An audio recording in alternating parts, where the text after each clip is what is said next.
You're standing in your garage or workshop, torch in hand, staring at a pile of metal parts you need to join together. You've got a few options: hire a pro, send it out, or buy a machine and learn yourself. If you're leaning toward the DIY route, the Miller Multimatic 215 Pro is one of those serious but not industrial welders that promises to handle MIG, TIG, and stick without turning your workspace into a power plant. The question isn't whether it works, it's whether it works for you, in your space, with your projects, and without wasting your money on features you'll never use. Link is in the description if you want to check the product details on Amazon. This isn't a toy. It's a full-featured, dual-voltage machine that can run off a standard 120V outlet or step up to 240V when you need more power. That dual-voltage setup is a game-changer if you're working in a home garage where outlets aren't always beefy enough for big welders. You're not locked into one power source, and you're not stuck rewiring your shop just to run a welder. That flexibility alone separates it from a lot of single-voltage units that force you to choose between convenience and capability. But here's where it gets real: if you're mostly welding thin sheet metal or doing light fabrication, you might never need the 240V side. The 120V setting is plenty for most hobbyist work. Think auto body repair, small arc projects, or even basic farm repairs. The machine's got a beefy 20% duty cycle at 150 amps on 120V, which means you can run it hard for 2 minutes, then let it cool for 8. That's fine for intermittent use, but if you're planning marathon welding sessions, you'll want to factor in cooldown time. It's not a flaw, it's just the trade-off you make when you go with a machine that's powerful enough for home use but not built like a production line beast. Now, let's talk about the features that actually matter when you're standing there with a torch in your hand.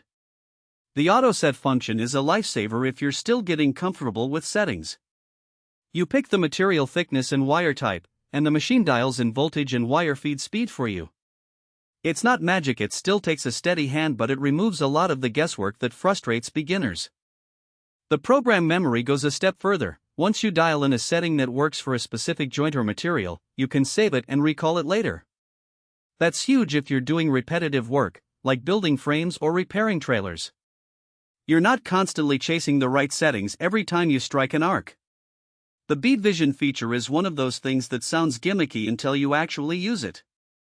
It's a built-in camera that gives you a close-up view of your weld puddle on the machine's display. It's not a replacement for good technique, but it's a fantastic teaching tool. If you're learning, it helps you see how your travel speed, angle, and heat input are affecting the bead in real time. That kind of feedback is invaluable when you're trying to diagnose why a weld looks weak or inconsistent. It's not something you'll use every day, but when you need it, it's a game changer.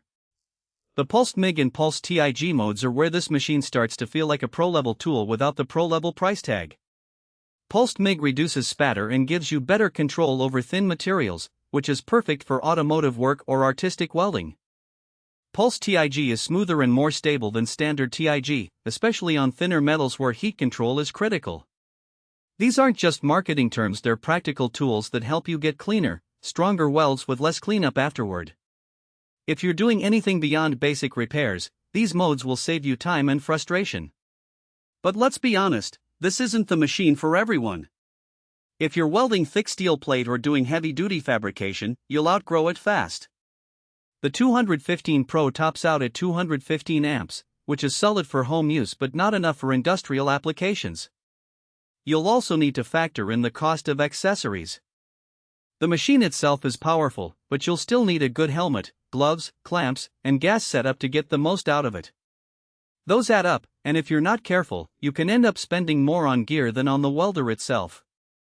Another thing to consider is the learning curve.